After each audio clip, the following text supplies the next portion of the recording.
এবার লক্ষ্য করুন, খ, দেখেন মুখটা ফাঁকা, গোল হবে না, ঠোঁট গোল হবে না, খ এরকম যেন না, খ কিছুতেই ঠোঁট আঁকা বাঁকা হবে না, দেখেন একদম সোজা থাকবে, খ। এই আওয়াজটা হচ্ছে, নারিকেল খান না আপনারা, নারিকেল চাষার সময় এই যে আওয়াজটা হয়, খ খ খ খ, এইভাবে একটু চাষা ভাব থাকবে, এই ইনশাআল্লাহ। ওকে, আর মুখটা ভরে আওয়াজ করতে হবে, এই জন্য নাইলে মোটা হবে না, কিন্তু খা হবে না, খা খ এরকম, খ, দেখুন মুখটা ভরে আওয়াজ বের করতে হবে ইনশাআল্লাহ। এইবার আমরা এই হরফটি বলবো, এটা 11 নম্বর মাখরাজ, 4 আলিফ টান, এটা সহজ আছে। দাল, ওই যে মনে আছে না, তা যেখান থেকে উচ্চারণ করেছি, এই তা আর দাল কিন্তু 11 নম্বর মাখরাজ, এই যে এই জায়গায়, এটা সহজ। দা, এই যে দেখেন দাল, শেষে লাম আসছে, এই জন্য আবারও মুখটা দেখেন কিভাবে করছে, দাল, ঠোঁট লাগাবেন না, দাল এরকম করবেন না, দাল, আয়না দিয়ে দেখে দেখে। এইবার আমরা এই হরফটি উচ্চারণ করব, এটি 13 নম্বর মাখরাজ। এটা এই যে সা বলছি, যেখান থেকে বলছি, জালও সেখান থেকে, রিবে একটু বের হয় এই দুই দাঁতের আগা থেকে, 4 আলিফ টান হবে। এই যে দেখেন একটা আওয়াজ জমাচ্ছি আমি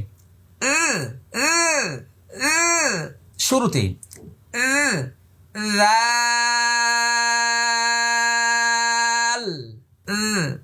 জাল। ওকে, আমি আবারও বলছি,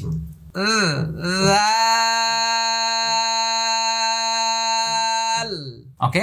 আর আমরা যখন বলি না হোয়াটস দিস, মানে এইটা কি, ইহা কি, আরবরা বলে মাহাদা মাহাদা মাহাদিহি মাহাদা মাহাদিহি, এই যে জিব্বা লাগায় বলতে দেয়, হ্যাঁ, উপরে একটা দাম সোম্মা সামারুন, এই আরবরা 3 জায়গায় জিব্বা লাগায়, সা জাল র। ওকে, এবার লক্ষ্য করুন, এটা হলো র, এটা উচ্চারণে মোটা হবে, আর মাখরাজ হলো 10 নম্বর মাখরাজ। দেখেন জিব্বার আগার পিঠ তার বরাবর উপরে তালুর সঙ্গে লাগে, যে জিব্বাটা উল্টে আর, দেখেন আর, এই যে একটা আওয়াজ করেছে আর আর, এরকম একটা র, র র, দেখেন কিভাবে জিব্বাটা লেগে যায়, র র, কিছুতে রা হবে না, রে হবে না, র হবে না, ঠোঁট গোল হবে না। মনে রাখবেন 8 জায়গায় এখানে মোটা হবে লেখা আছে, এই 8 জায়গায় কিন্তু ঠোঁট গোল হয়ে যায়, কিন্তু গোল করা যাবে না। আমি আবার বলছি, র র র, আবার অ যেন না বোঝা যায়, যে র হারাইয়া যাবে, এরকম র র, এইভাবে আমরা প্র্যাকটিস করবো ইনশাআল্লাহ। ওকে, এবার এইটা বলছি, এবার দাঁতের সাথে দাঁত লেগে যাবে, এই যে একটা আওয়াজ করে নিলাম, এটা অনেকে জানবে হয়তো, জিজি পোকার আওয়াজ,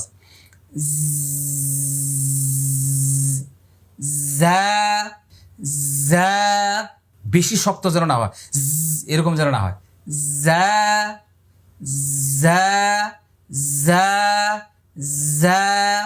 আমার সাথে সাথে বলুন, ওকে। এটা হলো 12 নম্বর মাখরাজ, মানে এই যে এই জায়গা থেকে জিব্বা এখানে লেগে যাবে, তাও দাঁত লেগে যায়, 12 নম্বর মাখরাজ করার সময় দাঁত লেগে যাবে। এবার সিন, 4 আলিফ টানতে হবে, 12 নম্বর মাখরাজ। এই হরফটা আমি আবার বলছি, লক্ষ্য করুন, সিন, শেষে নুন আসছে, মুখ ফাঁকা হয়ে যাবে, হ্যাঁ, দেখবেন যতগুলো নুন থাকে মুখ ফাঁকা হয়ে যাবে, আবার মিম থাকলে বন্ধ হয়ে যাবে। তাহলে আসসালামু মিন সিজিল, যে সিন, মানে অনেকে সাইকেল চালাইছেন না, অনেকে দেখবেন হাওয়াটা ছেড়ে দিলে এটাই। এবার আসেন এটা 4 আলিফ টান, 6 নম্বর মাখরাজ, ওই যে জিম যেখান থেকে বলছিলাম। এবার লক্ষ্য করুন, দেখেন দাঁত লাগে না, শিন, দাঁত লাগবে না, এরকম না, শিন, আশ বাস, হ্যাঁ, এইভাবে আমরা উচ্চারণ করবো। আরেকবার, শিন, ওকে, তারপরে আমরা আবার 12 নম্বর মাখরাজ, এটা হরফটা উচ্চারণে মোটা হবে, 4 আলিফ টানতে হবে। দেখেন এই সিনের আওয়াজটা এটা পাতলা মোটা, কিন্তু সবাই কিন্তু মোটা পাতলা বুঝবে না, বলবে উস্তাদ জি এটা তো আমরা পার্থক্য করতে পারছি না। আপনি আজকে পারার দরকার নেই, টেনশন করবেন না, আরো বহুত ক্লাস আছে, শুনতে থাকেন, শুনতে শুনতে পড়তে পড়তে একদিন দেখবেন আরে ঠিকই তো আমি উস্তাদজির মতো পারছি, বা সিন এবং সদের পার্থক্য করতে পারছি। এইভাবে সম্ভব, আজকেই পারবেন না যে এত কঠিন, এটা আমার দ্বারা সম্ভব, থাক এটা পরে এক সময় পড়ে নেবেন না। আপনি প্র্যাকটিস করেন, লেগে থাকেন লেগে থাকেন লেগে থাকেন, আল্লাহ সহজ করে দিবে।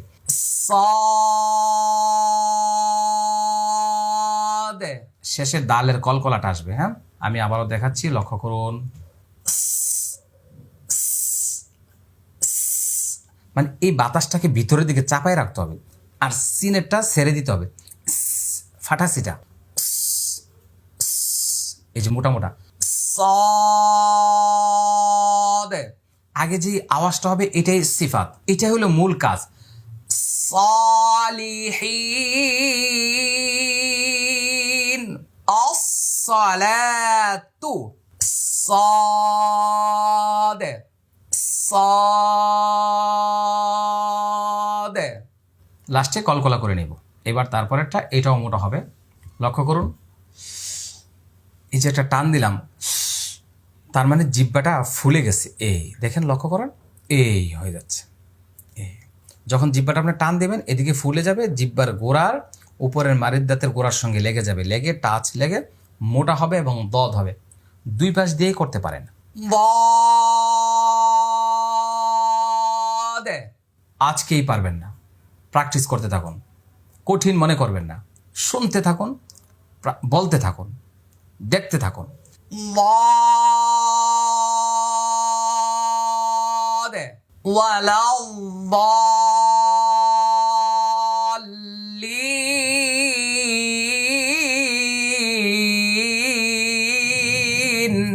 ওকে, এবার মনে রাখতে হবে ঠোঁটের কিছু জড়তা থাকে। হ্যাঁ,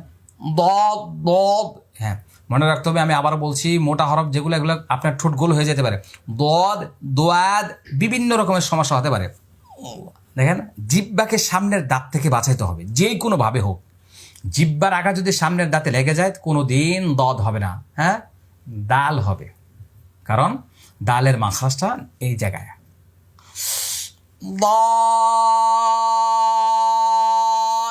এখন বলবেন উস্তাদ যে আপনি তো এখন যেভাবে আওয়াজ করতেছেন তিলাওয়াতে তো এইভাবে পড়বো না, এখন প্র্যাকটিস করেন, তিলাওয়া থেকে আপনাকে আর কিছু করতে হবে না, অটো হয়ে যাবে।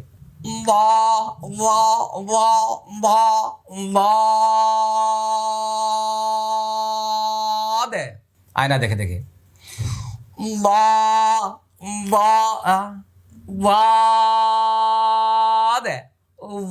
এভাবে হাত দিয়ে দিয়েও প্র্যাকটিস করতে পারেন প্রথম জিহ্বাটাকে সরানোর জন্য। এরকম শত শতবার বলতে থাকেন, সহজ হয়ে যাবে।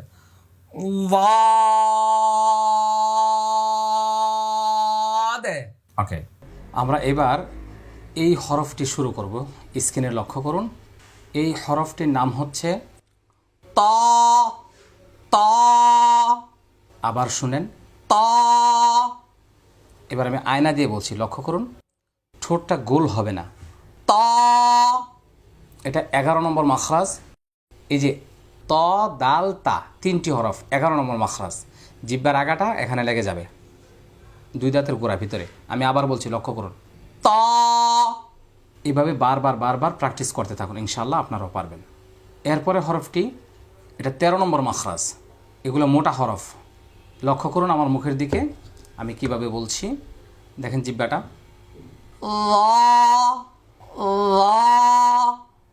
আবার দেখুন,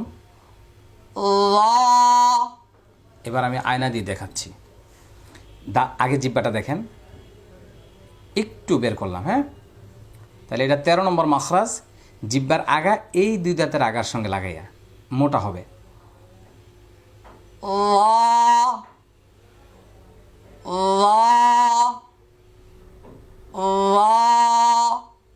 ওকে, এবার বারবার বারবার বলতে থাকুন। আগেরটা কি বলছিলাম, ত, কিছুতেই তোয়া তৈ ত যেন না হয়, আবার জোয়া জোয়া জ জই এগুলো যেন না হয়।